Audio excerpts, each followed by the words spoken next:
So in the last class, we discussed about what is the credit card, what is debit card, what are the functions of that. We discussed the difference between the credit card and debit card, and what is the difference between the credit card and traveler's check. So the difference between credit card and traveler checks are, which is already given in your book. आपका क्या क्या difference हो सकता है? First thing, जो credit card है, it is a small amount loan which is provided by the bank, and for that you just need to take the credit card, you just need to make the payment through credit card, and after that you need to pay bill for that, right? But for the traveler check, what we need to do, first we need to pay the amount, and after that we'll get check. ठीक है, traveler checks, right? So advance पैसा हमें traveler check के लिए देना पड़ता है, और पहले आपको पैसा पेमेंट करने की रिक्वायरमेंट आपको ट्रैवलर चेक के लिए है, लेकिन क्रेडिट कार्ड में पहले आप पेमेंट कीजिए, आप यूज कीजिए क्रेडिट कार्ड को, and after that you can pay your bill, right? और आपके ट्रैवलर चेक में कोई भी इंटरेस्ट नहीं लिया जाता है for providing this facility from the bank. You just need to pay 500 rupees and you can take the traveller cheque of 500 rupees. But always remember कि इसको लिक्विड फॉर्म में कन्वर्ट करने का कोई भी लिमिट या डेट प्रिस्क्राइब नहीं है. So may be after 2 years you can use the traveler check, but in that situation the bank is not going to pay the interest rate as well. Clear हो गई बात? यानी कि आपको traveller देने के टाइम पे भी you don't need to pay the amount, and when you will just convert it in the liquid form, you will not get the interest on that amount. But for the credit card facility, the bank is charging the nominal cost as well. आपका इसके साथ साथ एक और भी problem है कि अगर आपने बिल को लेट पे किया, डिले किया, so you have to pay heavy interest rate as well. तो in short, I guess समझ में आ गया होगा what is the difference between the traveler check and the credit cards. Clear हो गया सबको? Everyone? I'm asking. Yes, ma'am. Clear hai? Okay. So in the last class we discussed about the safe custody. तो safe custody तो I guess हम लोगों ने इसको पढ़ लिया था. Bankers liability जो था point, I guess ये point शायद रह गया था. So safe custody क्या है? Obviously we can just need to just wait for a sec. हाँ. So for the safe custody, if we are talking about this topic, so safe custody का utilization क्या है? If you have a valuable items and you know that it is not safe in your home, you can basically deposit those valuables with the bank. ठीक है, अपने bank में जमा कर दीजिए, बैंक को दे दीजिए. So there are the two form of that. The first one is the locker is provided to you, or either you can do one thing that you can give that valuables to the bank and the bank will be deposit that. But when they are taking those things, they are going to give you one receipt. And you just need to keep it very safely. वो receipt को बहुत safely रखना है, because जब भी आप उस valuables को वापस लीजिएगा बैंक से, तब वो रिसिप्ट आपको बैंक में प्रोवाइड करना पड़ेगा. अगर वो रिसिप्ट आपका खो गया, लॉस्ट हो गया, गुम हो गया, तो ऐसे सिचुएशन में a letter of indemnity is to be obtained from him. यानी कि फिर आपको लेटर ऑफ इंडेमनिटी लेना पड़ेगा कस्टमर से. ठीक है, for obtaining the duplicate receipt you just need to give the letter of indemnity, right? अगर आप, if the customer has not declared the content what is there in the box, यानी कि अगर आपने उसको पूरा पैक करके प्रोवाइड किया, जो मैंने आपको लास्ट क्लास में बताया था, you can give that, even you can give those products by packing it in the box. You don't need to show each and everything to the bank, but जो भी चीजें उसमें है उसको आपको बॉक्स में जो भी चीजें आपको दिखाने की रिक्वायरमेंट नहीं है, लेकिन आपको बैंक में उसके इंफॉर्मेशन को देने की रिक्वायरमेंट है. तो बैंक में वो क्या हो जाएगा, रिकॉर्ड हो जाएगा. ठीक है, उसके अलावा जो कस्टमर है is required to give the exclusive position over the valuables to the banker.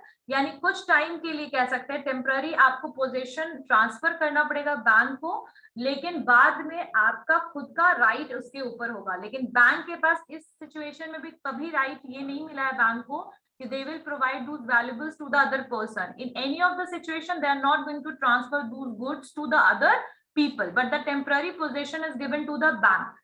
Next one is what is the banker's liability. यानी कि जो भी बैंक उस valuables item को accept करेगा उसकी क्या लाइबिलिटी है। तो पहली चीज कि जो बैंकर है it is a placed in the position of bailee, ठीक है। As regards of the valuable the safe custody किसके पास चला गया है, बैंक के पास चला गया है, तो उनको कुछ चीजों का ध्यान रखना पड़ेगा। अगर वैल्यूएबल्स उनके पास है तो he must take due care of the articles placed under this bailment, ठीक है। अब according to the according to the section 151, if we are talking about the Indian Contract Act, according to the section 151, there are some responsibility which is given to the banker, right? So in any of the situation, you have to take care of all the valuables item, and in any of the circumstances, either it is in a bulk, either it is a qualitative, or either it is of any value, you are not going to give it to any other people, ठीक है। In some situations there कुछ situations हैं उसमें जो हम बाद में करेंगे, जैसे कि अगर person की death हो जाती है तो in that situation their legal here can take that items, but by providing them receipt or by providing them the identification, या फिर बोल सकते हैं कोई ID वगैरह provide करके they can take it. अगर according to section 152 of Indian Contract Act अगर हम बात करें, the bailey is not liable for any loss, destruction or deterioration of the goods bailed to him provided. तो अगर इसकी हम बात करें कि बेली कभी भी लाइबल नहीं है किसी भी तरीके के लॉस का, डिस्ट्रक्शन का, डिटोरिएशन का, आपके गुड्स का। He has taken care of the same prescribed under the 151, यानी कि उनके पास राइट है कि they can take care of that, but they are not responsible 100%, ठीक है। एंड ऐसा कोई भी प्रोविजन या कोई स्पेशल कॉन्ट्रैक्ट नहीं बनाया गया है between which makes the belly liability absolute, जहां पर सिर्फ और सिर्फ बेली की लायबिलिटी है, ऐसा कुछ भी कॉन्ट्रैक्ट में मेंशन नहीं किया गया है, ठीक है। लेकिन यहाँ पर कुछ सिचुएशन है, देखिए ध्यान से सुनिएगा। Bankers liability shall arises as follows. For negligence, अगर नेग्लिजेंस होता है बैंकर के साइड से, the banker shall be held responsible if he is not negligent in ensuring proper safety in the following ways, ठीक है। यानी कि कब कौन से सिचुएशन में वो लाइबल होगा, मतलब नेग्लिजेंस होता है अगर वो ध्यान नहीं देता है प्रोडक्ट पे, वैल्यूएबल आइटम पे, तो कौन कौन से सिचुएशंस होंगे यहाँ पर। पहला है if the safe deposit vaults are not very strong and thus theft are possible, मतलब अगर ऐसा नेग्लिजेंस है जहां पर आप देख सकते हैं कि जो सेफ डिपॉजिट वॉल्ट है जहां पर वैल्यूएबल आइटम को रखा गया है वो बहुत ज्यादा स्ट्रॉन्ग नहीं है और ऐसे सिचुएशन में चोरी पॉसिबल है, तो that is one of the part of the negligence. Second one, if the bankers leave the safe deposit vault unlocked by negligence and the valuables are removed by someone, अगर उन्होंने जो safety vault है उसको खुला छोड़ दिया, open ऐसे ही छोड़ दिया और उसके बाद कोई सामान चोरी हो गया, that is also the part of the negligence. Always remember कि इंडियन कॉन्ट्रैक्ट एक्ट कहता है कि जो बेली है वो कभी भी एब्सोल्युटली रिस्पॉन्सिबल नहीं है किसी भी एक्ट के लिए। अगर कोई भी आपका सामान चोरी हो जाता है तो उसके लिए वो लाइबल नहीं है, but in the situation of negligence, यानी जो मिस्टेक सिर्फ और सिर्फ बेली की तरफ से किया गया है, यानी बैंकर की तरफ से किया गया है, तब ऐसे सिचुएशन में वो रिस्पॉन्सिबल हो जाएगा। जैसे पहला क्या होगा नेग्लिजेंस, कि सेफ्टी वॉल्ट जो है that is not very strong to keep the valuable items inside, right. First this is a part of the negligence. Second one कि इफ द बैंकर्स, अगर किसी बैंकर ने जो है वो आपकी सेफ्टी वॉल्ट को अनलॉक छोड़ दिया, यानी उसको लॉक किया ही नहीं, उसको ओपन छोड़ दिया, और ऐसे सिचुएशन में वो किसी के भी द्वारा कोई लेके चला गया, चोरी हो गई, तो ऐसे सिचुएशन में भी आपका जो बैंकर होगा वो लाइबल होगा इन the situation of the negligence. Third क्या होगा, if entry to the safe vault is not restricted and anybody can be access to them and remove any article, अगर जहां पर सेफ्टी वॉल्ट एरिया है वहां पर आप सबको अलाउ कर रहे हो, कोई भी जा सकता है, कोई भी वॉल्ट को टच कर सकता है, ओपन कर सकता है, अगर ऐसा सिचुएशन है तो this is also the part of the negligence. And for these three terms who is responsible, banker is responsible, right. I guess clear हो गया होगा सबको ये पॉइंट कि इंडियन कॉन्ट्रैक्ट एक्ट कहता है कि in all cases of bailment the bailey is bound to take as much care of the goods bailed to him as a man of the ordinary prudence, would under similar circumstances take care of his own goods of the same bulk quantity and value as the goods bailed. यानी Indian contract act कहता है कि जैसे आप अपना सामान का ध्यान रखते हो, आपका सामान वैल्यूएबल आइटम्स चोरी ना हो, जैसे एक ऑर्डिनरी पर्सन अपनी वैल्यूएबल आइटम का ध्यान रखता है, वैसे ही कोई भी बेली है जिसको टेम्पररी पोजीशन पास ऑन किया गया है, उसे भी उस वैल्यूएबल आइटम्स का उतना ही ध्यान रखना है, ठीक है। लेकिन वही आर्टिकल 152 इंडियन कॉन्ट्रैक्ट एक्ट का कहता है कि बेली जो है वो कभी भी लाइबल नहीं है किसी भी तरीके का लॉस का, डिस्ट्रक्शन का, डिट्रायरेशन का of the goods bailed to him provided, जो भी उसको पोजीशन, टेम्पररी पोजीशन के लिए मिला है। He has taken care of same prescribed under the section 151, यानी कि अगर उसने बिल्कुल अपने सामान की तरफ उसका ध्यान रखा, हर चीज प्रॉपर था, फिर भी चोरी अगर हो गया, तब ऐसे सिचुएशन में बेली इज नॉट रिस्पॉन्सिबल। लेकिन जहां नेग्लिजेंस आपके बेली या बैंकर की तरफ से, क्योंकि बेली अभी इस बैंकर जो है वो बेली की पोजीशन पे है, अगर लेकिन नेग्लिजेंस होगा तो ऐसे सिचुएशन में वो लाइबल हो जाएगा। जैसे safety vault is not proper, या फिर बोल सकते weak safety vault, unlocked safety vault, या anyone is allowed to enter in the safety vaults area. So these are the part of the negligence. For conversion, the second point is bankers liability कब arise होगा, उसके points में बता रही हूँ। Second one is for conversion. If the banker delivers the goods entrusted to him for safe custody to a person other than the depositor, he shall liable for the conversion. यानी कि मान लीजिए कि कोई A है, A कोई person है और वो B है, एक पार्टी है जो बैंक में काम करता है, B एक बैंकर है, उसको प्रोवाइड किया उसने कोई गुड्स, ठीक है। मान लीजिए उसने अपनी प्रॉपर्टी और टाइटल डीड यानी प्रॉपर्टी के पेपर्स जो है उन्होंने वहां पर सेफ्टी वॉल्ट में रखवाया बी से। अब बी ने क्या किया, उस प्रोडक्ट को जाकर के सी को ट्रांसफर कर दिया। पहली चीज, this is illegal activity because you can not give the any item which is given by the customer of the bank to any other person. First ये, या फिर आपने किसी और बैंकर को, मान लीजिए कि एक पर्सन को मैंने दिया और उसने किसी और बैंकर को उसकी रिस्पॉन्सिबिलिटी दे दी, और ऐसे सिचुएशन में आपका जो प्रोडक्ट है वो मिसप्लेस हो गया, इधर उधर हो गया, गुम हो गया, तो ऐसे सिचुएशन में भी आपका बैंकर लाइबल होगा। आई बात समझ में? इन the situation of the negligence, and the second situation is by for conversion, ठीक है। Now the next one is, the third one is for fraud by its own employees, by the fraud of its own employees, ठीक है। The bank shall also be held responsible for any fraud which is committed by any of its employee dealing with the valuables of safe custody. So in this situation, जहां मैंने आपको बताया कि B bank है और वहां पर आपने अपने सामान को दिया और बैंक ने इसको कहीं और ट्रांसफर कर दिया, या फिर विद इन द एम्प्लॉइज उसको एक जगह से दूसरी जगह ट्रांसफर कर रहे हैं, ए बी सी डी ऐसे चल रहा है, ट्रांसफर चल रहा है, और फिर मिसप्लेस हो गया तो भी लाइबल है। और थर्ड है कि अगर मान लीजिए कोई फ्रॉड कमिट किया गया है उनके एम्प्लॉइज के ही थ्रू, मान लीजिए कि आपने 1 करोड़ का गोल्ड जाके सेफ्टी वॉल्ट में दे दिया, एग्जाम्पल मैं कह रही हूँ कि 1 करोड़ का गोल्ड जो है आपने सेफ्टी वॉल्ट में रखवाया बैंक में, और बैंक के ही किसी एम्प्लॉय ने उसको चोरी कर लिया, थेफ्ट कर लिया, उसको बेच दिया, कुछ भी किया, अगर कोई भी फ्रॉड जो है वो बैंक के एम्प्लॉइज के थ्रू ही हुआ है, so in that situation also the bank will be liable for those items or valuable items. I guess clear हो गया होगा सारा पॉइंट सबको, everyone? Everyone? Yes, ma'am.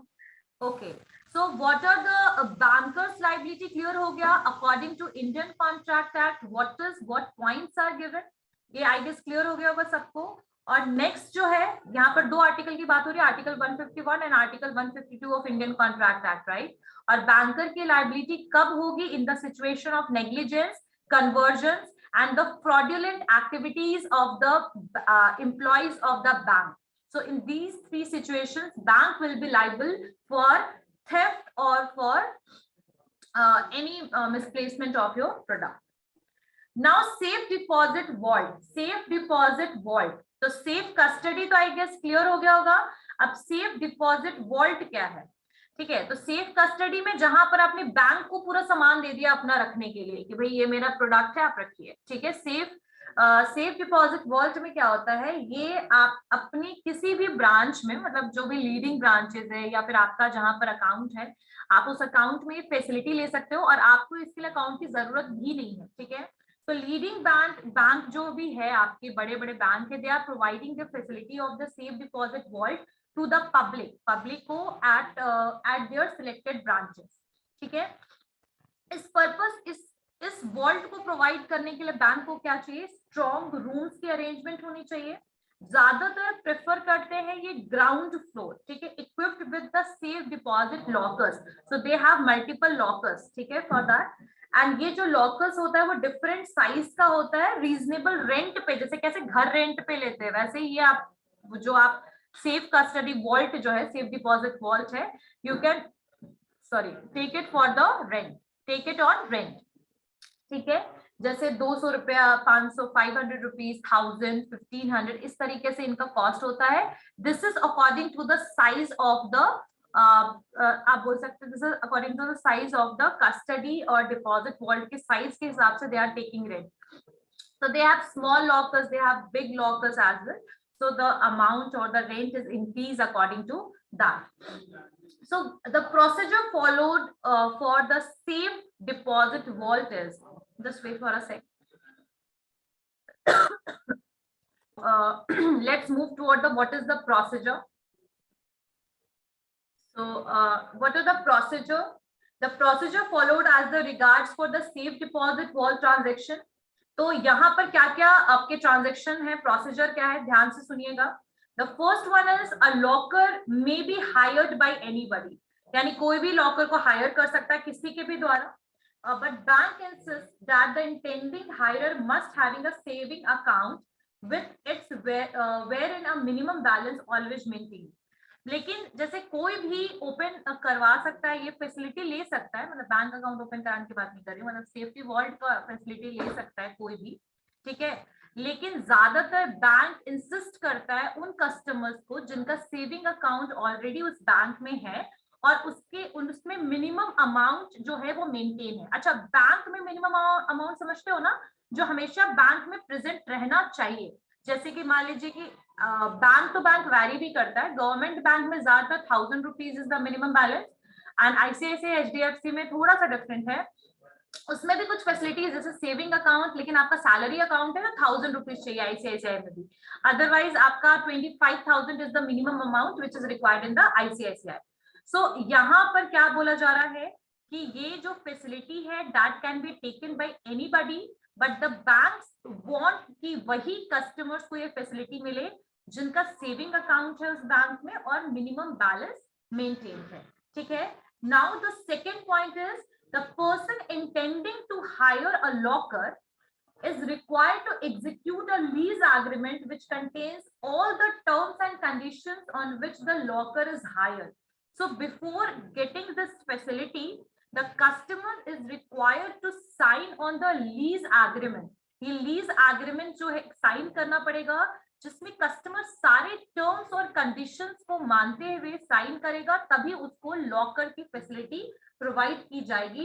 In fact जो रिलेशनशिप है between the banker and the customer, hirer और locker का, is that of the lessor और लेजी, ठीक है।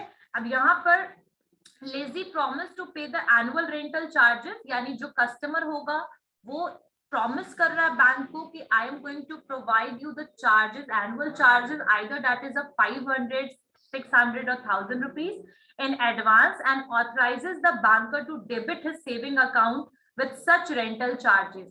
और अगर मैंने उस अमाउंट को पे नहीं किया ऐसे सिचुएशन में, मान लीजिए annual fee is 500 rupees and I didn't pay that amount, so in that situation the bank have right to do the auto debit. In short, they are going to deduct that amount from your saving account directly. So these things are mentioned in the lease agreement. So before getting this facility, the lessee or the customer have to sign on that agreement. So I guess ये point clear हो गया होगा सबको, everyone? This point is clear? Yes, ma'am. ठीक है. Now the next one is a locker may be hired in the joint names of 2 or more persons. In such cases, the banker must take clear instruction from all the hirers subsequent modification in the same. If if may must be made with the consent of all of them. So there is one more facility which is provided by the bank, that you can take this facility by using your joint account, and आप अपने locker को जो open करा रहे हो jointly भी open करवा सकते हो. लेकिन ऐसे सिचुएशन में जितने भी अदर मेंबर्स होंगे उस अकाउंट के, मान लीजिए there is one couple who basically take this facility, husband and wife, अगर हस्बैंड और वाइफ दोनों ने ये लॉकर को हायर करवाया है, तो कोई भी मॉडिफिकेशन अगर होगा, कोई भी चेंजेस होगा, तो दोनों की कंसेंट की रिक्वायरमेंट होगी, यानी रजामंदी दोनों की होनी चाहिए. ठीक है, आई गेस ये भी पॉइंट क्लियर हो गया होगा सबको.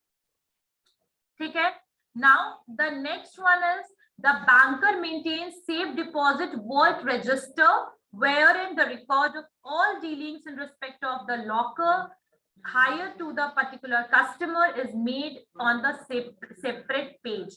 तो यहाँ पर जो बैंकर है वो मेंटेन करेगा एक रजिस्टर जिसमें वो सारे इंफॉर्मेशन को, या आजकल तो सब लोग यूज करते हैं कंप्यूटर को फॉर मेंटेनिंग डेटा. तो ये जो बैंकर है ये सेफ डिपॉजिट वॉल्ट रजिस्टर या फिर जो डेटा है उसको मेंटेन करेगा कि हर एक लॉकर किसको किसको कौन कौन सा लॉकर हायर किया गया है, कौन से कस्टमर को कौन सा लॉकर हायर किया गया है. और साथ साथ में बैंकर जो है एक स्पेसमैन सिग्नेचर भी रखेगा. जैसे मान लीजिए मैंने अगर लॉकर की फैसिलिटी ली है तो मेरा एक सिग्नेचर बैंक में होगा. जब मैं वो फैसिलिटी को बंद कराऊंगी, अपने वैल्यूएबल्स को निकलवाऊंगी, तब ऐसे सिचुएशन में वो सिग्नेचर अगेन काम आएगा. लेकिन बैंक को अपने पास एक स्पेस में सिग्नेचर रखना है, अपना नाम और एड्रेस दोनों के दोनों चीजें उसमें लिखनी पड़ेंगी और मेंटेन करना पड़ेगा. मतलब बैंक मेंटेन करेगा वो सारा इंफॉर्मेशन, फुल नेम और स्पेसमैन का एक सिग्नेचर और उसका फुल नेम और उसका एड्रेस. ठीक है, और जो हायरर होगा is also required to choose the communicate to the banks a code word और द पासवर्ड. ठीक है, as this code word is known only to the hirer, it is an additional safeguard for identifying the hirer and his signature. तो जो भी हायरर होगा उसको एक password और एक कोड वर्ड दिया जाएगा जिसके थ्रू वो अपने लॉकर को ऑपरेट करेगा और कम्युनिकेट करेगा अपने बैंकर से. और इसका इंफॉर्मेशन सिर्फ दो के पास होगा, हायरर एंड बैंकर. उसके अलावा किसी भी थर्ड पर्सन के पास इसका इंफॉर्मेशन नहीं होगा. It is a additional safeguard which is provided by the bank to the customers. I guess ये वाला पॉइंट भी क्लियर हो गया होगा सबको. everyone ma'am repeat once. So this point banker इस वाले में क्या होगा, सेफ डिपॉजिट वॉल्ट रजिस्टर या पूरे डेटा को आपको मेंटेन करना है. और इस डेटा को मेंटेन करने के बाद आप जो हैं, आप अपने जो कस्टमर्स हैं उनका सिग्नेचर भी रखिएगा, उनका फुल एड्रेस और उनका फुल नाम आपको चाहिए. उसके अलावा हायरर जो है they also required to choose और कम्युनिकेट टू द बैंक. मतलब बैंक से कैसे कम्युनिकेट करना है, चूज करना, उसके लिए उनके पास एक कोड वर्ड और पासवर्ड भी होगा और जिसके थ्रू, और इसका इंफॉर्मेशन सिर्फ हायरर के पास होगा. That is additional safeguard which is provided by the bank to the customer. Now the next point is each locker can be opened by the application of double keys. यानी जितने भी vault बने होंगे उसको ओपन करने के लिए जो कीज है वो डबल कीज होंगे, मतलब एक बार में वो ओपन नहीं होगा. Each locker can be open by the application of the double keys, one of which is retained in the possession of hirer and other the master key is retained by the banker himself. तो मतलब इनके पास, अच्छा ये open application of double keys का concept ये अलग तरीके से बता रहे हैं. मुझे लगा कि दो बार की बात कर रहे हैं, but they are not talking about it. They have two keys for that. एक की तो रहेगा अपने हायरर के पास. जैसे मान लीजिए मेरे पास अकाउंट है, मेरे पास जो डिपॉजिट का अकाउंट है तो मेरे पास की है. और सेकेंड चीज होगा कि दूसरा की जो होगा that will be with bank, that is a master की जो बैंक के पास होगा. ठीक है, मास्टर की आई गेस सब सारा लॉकर ओपन हो जाए वैसा कुछ भी होगा इनके पास, और वो बैंक के पास ही होगा. एंड जो बैंकर होगा does not know the content of the lockers. और बैंकर को, जहां सेफ कस्टडी में क्या था कि बैंक में ही आप सारा सामान दे रहे थे, वो खुद से बैंकर जो थे वो सामान को रख रहे थे. यहाँ पर आपने क्या चीजें रखी है लॉकर में उसका आइडिया बैंक को नहीं है, बैंकर को नहीं है. The banker does not know the contents of the locker, that what is in this locker 1, what is in locker 2, locker 3, उनको कोई आइडिया इसका नहीं है. He maintains the records of the visit of the hirer for opening his locker. लेकिन वो एक record को जरूर मेंटेन करेंगे कि कितनी बार लोग आए, मतलब how many times the people came and उन्होंने कितनी बार अपने लॉकर को ओपन किया, उसका आने जाने का रिकॉर्ड बैंक के पास लेकिन जरूर होगा और आने जाने के टाइम पे उनका साइन जरूर लिया जाएगा। ठीक है, जब भी वो विजिट करेंगे बैंक को for opening of this locker और फॉर दिस पर्पस। ठीक है, आगे बात समझ में, आपने क्या लॉकर में रखा है बैंक को उससे कोई मतलब नहीं है, लेकिन आप जितनी बार आइएगा जाइएगा बैंक में उतना बार वो इंफॉर्मेशन आने जाने का आपका रिकॉर्ड मेंटेन रहेगा बैंक के साथ। ठीक है, if the lessee of the lockers die, यानी जिसने लॉकर की फैसिलिटी ली उसकी डेथ हो जाती है, तो banker should deliver the content of the locker to the successor of the deceased only when the secures a legal representation from the court. यानी कि अगर लेसी जो भी पर्सन था जिसने वो लॉकर की फैसिलिटी लिया, ठीक है, अगर उसकी डेथ हो जाती है तो ऐसे सिचुएशन में उसके जो भी सक्सेसर हैं, यानी बेटा बेटी उनकी वाइफ जो भी हैं, ठीक है, उनको वो सारे कंटेंट्स जो भी है उस लॉकर के प्रोवाइड कर दिया जाएगा। लेकिन जब कोई, वो भी कब, he secures the legal representation from the bank court, यानी कोर्ट से उनको कोई कागज लेना पड़ेगा कि भाई मैं इसका सक्सेसर या फिर मैं इसका चाइल्ड या कुछ भी ऐसा इंफॉर्मेशन लेना पड़ेगा। उसके बाद आपको ये फैसिलिटी जो है वो प्रोवाइड की जाएगी बैंकर के द्वारा कि वो आपको वो सारे की सारी चीजें जो भी हैं कंटेंट वो प्रोवाइड कर देंगे। The banker may permit such a person at his own request to having inventory of the content in the presence of own lawyer or bank's lawyer। यानी बैंक के लॉयर या खुद का भी लॉयर है और रिक्वेस्ट करने पे भी वो फैसिलिटी प्रोवाइड उनको किया जा सकता है कि उनके सारे कंटेंट्स को आपको ट्रांसफर कर दिया जाएगा, किसको, आपके सक्सेसर को। आई गेस क्लियर हो गया होगा सबको यहाँ तक, सारे पॉइंट्स क्लियर है everyone? Yes, ma'am. Safe deposit vault में क्या क्या प्रोसीजर्स है, सबको क्लियर हो गया? Yes, ma'am. Okay. Now there is a facility of nomination or nominee and succession certificate. I am just going to elaborate it. Listen very carefully. After the enactment of the Banking Laws Act 1983, Banking Regulation Act 1949 भी है, it is a Banking Law Amendment Act 1983. Provisions has been added for the Banking Regulation Act 1949. यानी 1949 में कुछ provisions को add on किया गया है। Amendment का मतलब ये होता है चेंज किया गया है बैंकिंग अमेंडमेंट एक्ट 1983 में। ठीक है, अब इन्होंने कुछ इंफॉर्मेशन दिया है related with the hirers of the lockers, मतलब हायरर ऑफ लॉकर्स के लिए जो 1949 में जो प्रोसीजर्स था उसमें चेंजेस लाया गया है in the banking law amendment act 1983। और वो क्या क्या फैसिलिटी है, enabling the hirer of lockers in the bank to avail of the facility of nomination. कुछ फैसिलिटीज है, देखिए क्या है। According to section 45 ZE, the sole hirer of the lockers from a banking company may nominate one person to whom, in the case of death of the hirer, the banking company may give access to the locker and liability to remove the content of the locker.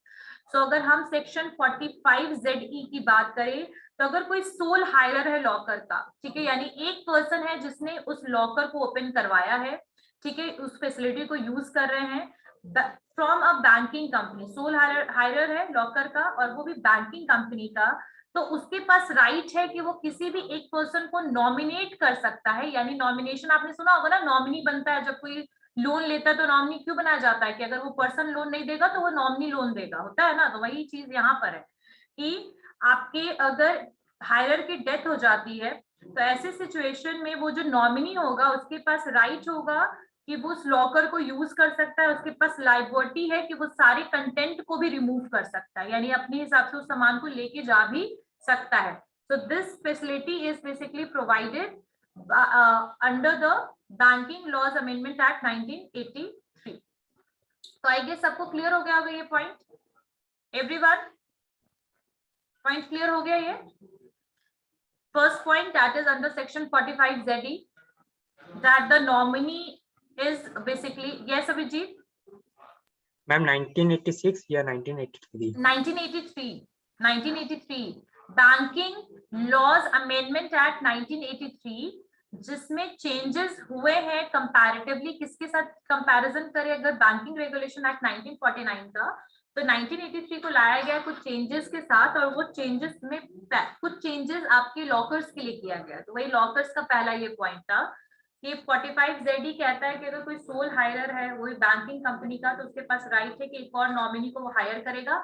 अगर death हो जाती है हायरर की, तो बाद में वो जो नॉमिनी है वो सारे के सारे कंटेंट को लाइबिलिटी के समय लाइबिलिटी मिलेगा, छूट मिलेगा, अपने आप वो सारे कंटेंट्स को निकलवा सकता है किससे, आपके बैंक से। तो वो नॉमिनी को ये राइट मिला है, ठीक है। सेकेंड है कि अगर कोई ज्वाइंट, अगर लॉकर जो है वो हायर्ड है 2 और मोर इंडिविजुअल पर्सन से jointly, and if it is operated under the joint signature of 2 or more of such hirers, they may nominate 1 or more persons to whom, in the event of death of such joint hirer or hirers, the banking company may give jointly with the surviving joint hirer or joint hirers, ठीक है, access to the lockers and liability to remove the contents of such lockers। तो यहाँ पर situation क्या है, ये बहुत ध्यान से सुनना। यहाँ तो एक सोल पर्सन की बात होगी कि अगर एक सिंगल पर्सन है तो वो नॉमिनी बना सकता है। यहाँ बोला जा रहा है कि अगर 2 या 2 से ज्यादा पहले से ही हायरर है जिन्होंने लॉकर की फैसिलिटी ली है ज्वाइंटली, ठीक है, तो वो भी चाहे तो नॉमिनी बना सकते हैं, लेकिन इसमें कंसेंट सारे हायरर्स का होगा। जैसे मान लीजिए 3 लोगों का लॉकर है और तीनों लोगों ने किसी को नॉमिनी चौथे पर्सन को बनाना चाहते हैं, तो ऐसी सिचुएशन में all those 3 people are going to give the consent to basically including that person for the nominee, the 4th person for the nominee। और अगर उसमें से किसी भी हायरर की डेथ हो जाती है, कोई भी पर्सन की डेथ हो जाएगी, तो वो नॉमिनी जो होगा वो भी आपके ज्वाइंट अकाउंट में शामिल हो जाएगा। अगर तीनों की डेथ हो जाती है तो नॉमिनी जो होगा वो हैंडल करेगा आपके अकाउंट को, ठीक है। तो ऐसे सिचुएशन में आपका यहाँ पर ये 2 या 2 से ज्यादा लोगों की बात हो रही है। अब एग्जाम्पल दिया हुआ है कि a locker is hired by the 2 person X and Y jointly, X and Y ने jointly एक hire किया लॉकर को and is operated by them jointly, और वो दोनों उनको ऑपरेट कर रहे थे।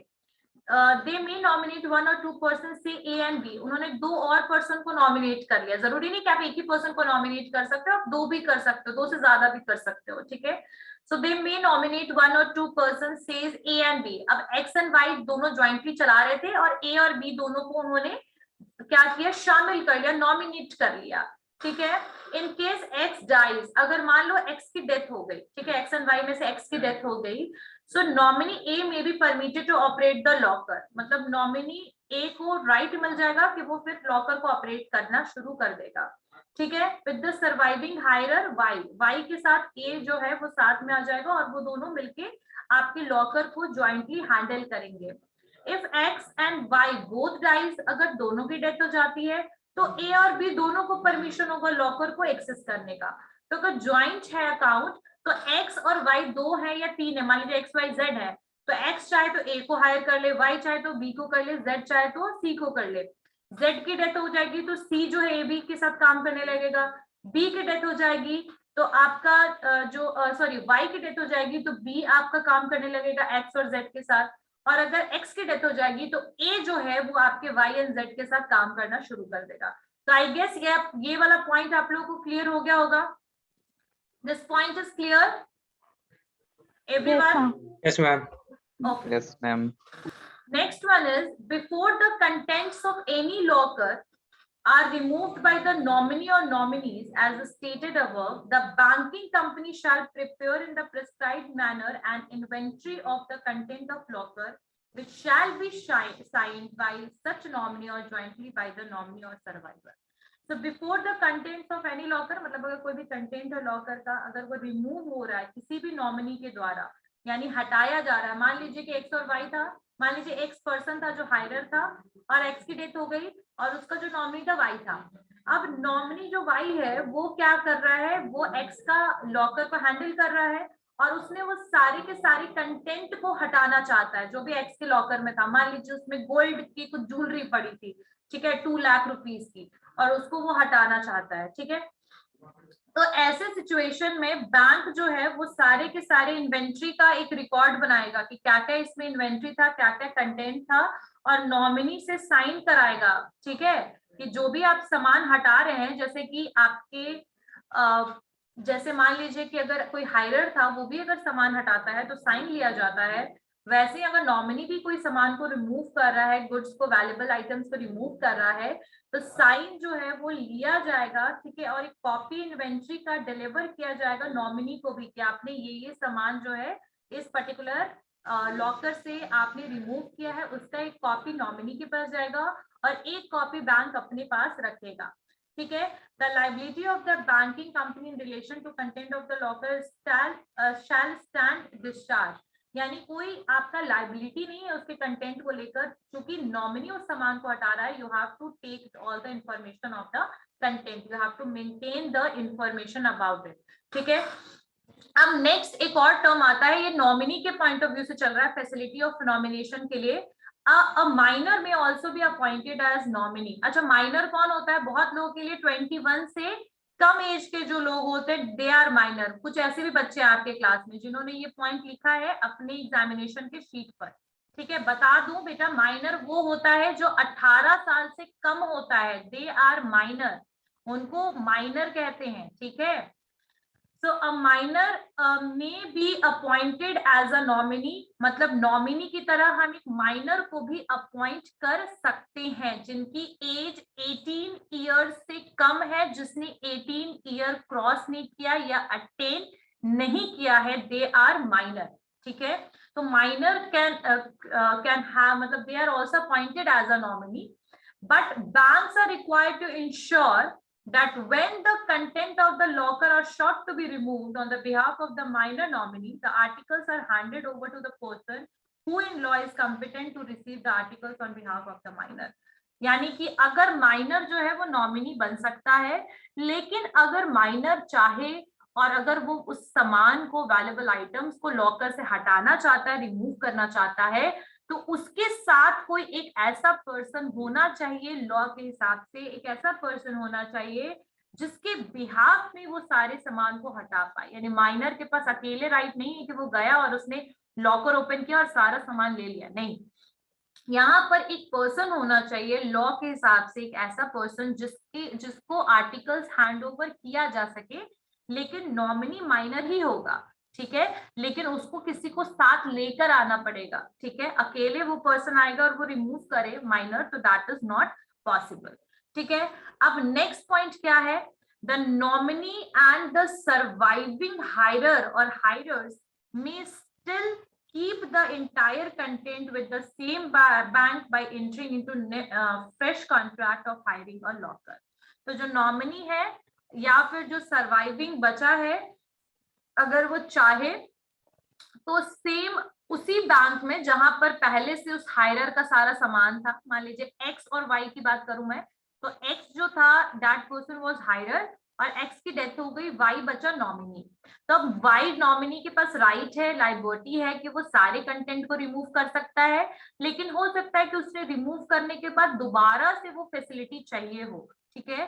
तो अगर आप चाहें तो आप उसी बैंक में आप लॉकर की फैसिलिटी ले सकते हैं bye entering into a fresh agreement, यानी कि अपने नाम के थ्रू आप उसमें फ्रेश एग्रीमेंट के साथ आप उसी बैंक में लॉकर की फैसिलिटी को ले सकते हैं, ठीक है। तो आई गेस सबको ये पॉइंट क्लियर हो गया होगा सारा, जितना भी मैंने पॉइंट कराया आपको, facility of nomination in the situation of the safe deposit vault, safe custody, clear हो गया everyone?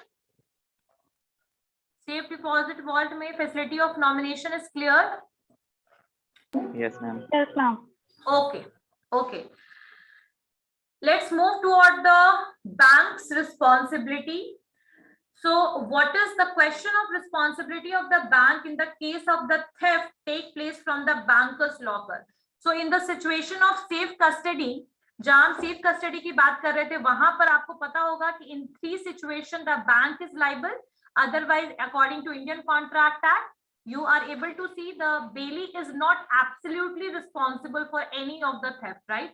But there are 3 situations. The first क्या था? The first one is negligence, second one is conversion, and the Third one is the fraudulent activity which is done by the employees of the bank, right? So in these three situations, the bank is liable for the theft or for the misplacement of your product. Now, in this situation, when the locker is independently given to the people, independently का मतलब यहाँ पर है कि आपको locker की facility दी गई है, आप क्या रख रहे हैं क्या नहीं रख रहे हैं, बैंक को कुछ आइडिया नहीं है उसका, तो ऐसी सिचुएशन में बैंक की क्या रिस्पॉन्सिबिलिटी है? तो पहली कि अगर हम बात करें the question of the responsibility of the banks in the case of the theft take place from the banks locker was examined by the Consumer Dispute Redressal Forum. So what is CDRF? CDRF क्या है? Consumer Dispute Redressal Forum. That is a forum. This is a 3-tier forum जो है आपका 3-tier system है, जिसमें पहला आता है डिस्ट्रिक्ट फोरम, सेकंड आता है आपका स्टेट कमीशन और थर्ड होता है आपका नेशनल कमीशन. तो यहाँ पर आप कंज्यूमर्स जो है वो केस करते हैं बिजनेस पर या फिर सर्विस प्रोवाइडर पर, गुड्स प्रोवाइडर पर, अगर उनके साथ कोई भी यूटीपी अनफेयर ट्रेड प्रैक्टिसेस होता है तो इसी चीज को एग्जामिन किया है आपके कंज्यूमर डिस्प्यूट रिड्रेसल फोरम ने on a complaint which is lodged by Shri KB Shetty against the Goregaon West branch of Punjab National Bank. तो यहाँ पर एक केस है, ध्यान से सुनिएगा. श्री केबी सेट्टी जो है उन्होंने केस किया था कौन से बैंक के against? Goregaon. Goregaon it is a place in the Mumbai, ठीक है. So Goregaon west branch of Punjab national bank में गोरेगांव के ऊपर मतलब इस पे ऊपर केस किया था इस पर्टिकुलर पर्सन ने. The bank informed the customer that his locker had remained open and subsequently 10 gold ornaments were found missing. यानी कि बैंक ने केबी शेट्टी को इन्फॉर्म किया कि आपका बैंक का लॉकर ओपन रह गया और उसमें से 10 सोने के सामान यानी 10 गोल्ड ऑर्नामेंट्स जो हैं वो चोरी कर लिए गए, मिसिंग है, ठीक है, वो गुम हो गए, भुला गए, मिसिंग है, ठीक है. In the visit register, however, the concerned official of the bank had certified that all lockers operated on that particular day were checked and were closed properly. और जहां पर रजिस्टर मेंटेन होता था कि कितने बार लोग आए गए, लॉकर सारे बंद हैं, क्लोज हैं कि नहीं, वो सब कुछ चेक किया गया था और लॉकर जो था वो प्रॉपरली क्लोज था, ठीक है. So the bank defended its position on the ground of being a lesser only, but this argument was turned down by the forum. यानी लेकिन बैंक ने अपना बचाव करते हुए कहा कि we are lesser only, so we are not responsible for those missings, ठीक है. और इसीलिए मतलब फोरम ने अपना मतलब बैंक ने अपना बचाव किया, ठीक है. The forum fixed bank's responsibility as custodian in such circumstances. Since bank recovers the rent charges from the locker hirer to provide service, the forum therefore held the bank accountable for its negligence and it was ordered to pay sizable amount of the compensation.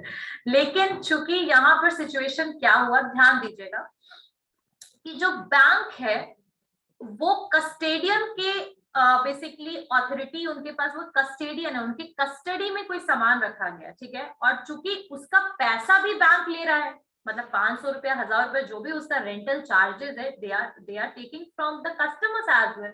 और customer के हिसाब से वो जो lock था वो properly locked भी था. रजिस्टर भी यही कह रहा है कि बैंक में जो भी वो आपके सारे लॉकर्स प्रॉपर्ली लॉक थे, किसी भी कस्टमर के द्वारा लॉक जो है वो खुला नहीं छूटा है.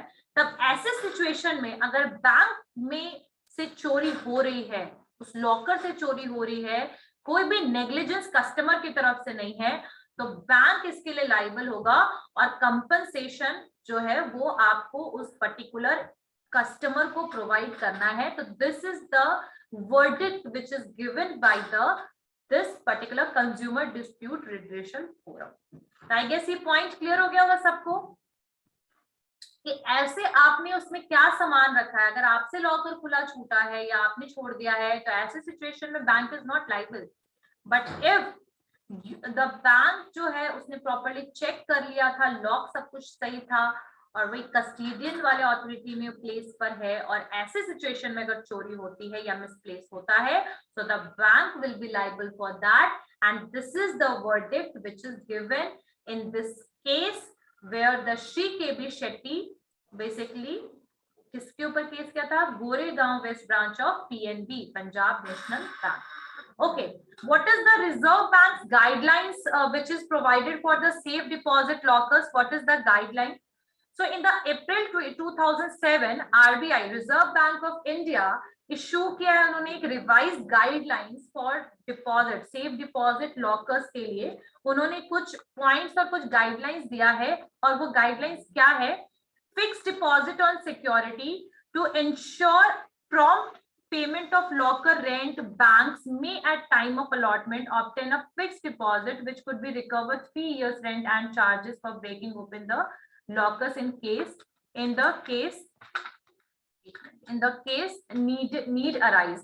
तो यहाँ पर फिक्स डिपॉजिट एक सिक्योरिटी की तरफ फिक्स डिपॉजिट प्रोवाइड करना है, मतलब एक पेमेंट लॉकर रेंट का आपको देना है बैंक को, और टाइम ऑफ अलॉटमेंट जब बैंक आपको अलॉट कर देता है लॉकर, उस टाइम पे आपको एक पेमेंट प्रोवाइड करना है, ऑब्टेन करना है. Obtain a fixed deposit which would cover 3 years rent, मतलब कुछ आप ऐसा लीजिए जिसमें 3 साल का रेंट जो है वो कवर हो जाएगा.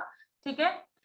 सिक्योरिटी की बात करें तो bank should exercise due care and take necessary precautions of protection of the lockers. मतलब कि आरबीआई कहता है कि आपको प्रोटेक्शन प्रोवाइड करना है, किसको? लॉकर को प्रोवाइड करना है आपको प्रोटेक्शन, उनके सामान को, कस्टमर के सामान को आपको प्रोटेक्शन देना है. The security procedure should be well documented and concerned staff should be properly trained in the procedure. और जो आपके प्रॉपरली ट्रेन लोग होने चाहिए इसके लिए, जो इस प्रोसीजर के लिए जो मेंटेन कर पाए लॉकर को. ठीक है. Bank should carry out customers due diligence for both new and existing customers. अगर किसी भी सिचुएशन में in case where lockers have not been operated more than 3 years for medium risk category, 1 year for higher risk category, the bank immediately contact the locker hirer and ask him to operate the locker or surrender it. यानी अगर आप देखते हैं कि अगर locker जो है उसको यूज नहीं किया जा रहा है 3 साल तक, अगर कोई मीडियम अवेलेबल है और 1 साल तक कोई हायर रिस्क वाले कैटेगरी वाले आइटम्स है, अगर उनको ऑपरेट नहीं किया जा रहा है, तो बैंक जो है वो कस्टमर से कांटेक्ट करेगा और उनको कहेगा to operate that account, operate that locker, otherwise surrender कर दो उस लॉकर को. ठीक है. This is even required even if the rent paid regularly. और ये तब भी बोला जाएगा अगर आप हर साल में आप रेंट पे कर रहे हैं, तो भी ये फैसिलिटी जो है, मतलब जो ये एक सूचना, एक कम्युनिकेशन जो है बैंक का आपकी तरफ से आपके लिए रहेगा, अगर आप उसको ऑपरेट नहीं कर रहे हो या फिर आप विजिट भी नहीं कर रहे हो कभी भी बैंक. ठीक है.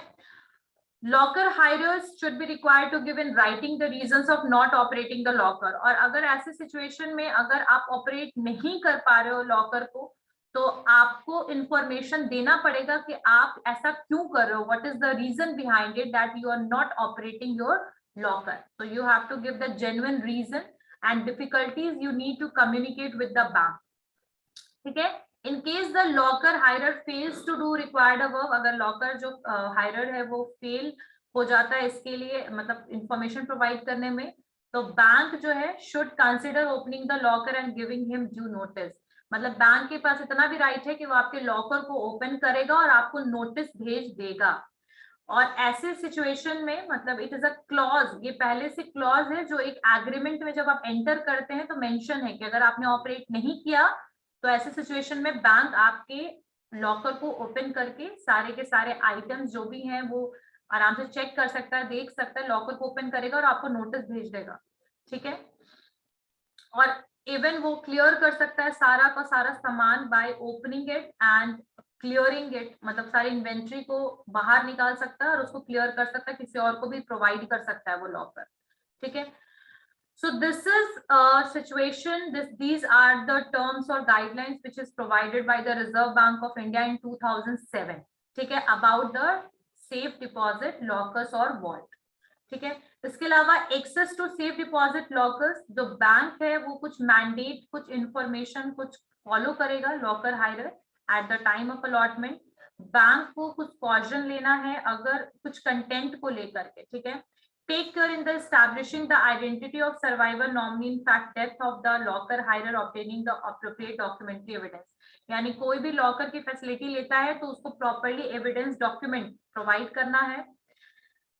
उसके अलावा यू हैव मतलब यहाँ पर अगर डिसीज्ड मतलब किसी की अगर डेथ हो जाती है तो ऐसी सिचुएशन में आपको लॉ के ऑर्डर्स को मानना पड़ेगा. ठीक है, लॉ के ऑर्डर्स को आप मानिएगा. जो भी आपको कोर्ट का ऑर्डर वगैरह मिलेगा उसके हिसाब से आप लॉकर का एक्सेस प्रोवाइड करोगे. या कोई नॉमिनी है, अपने हायरर ने खुद नॉमिनी को हायर कर रखा है, तो ऐसे सिचुएशन में आप नॉमिनी को राइट दे सकते हो.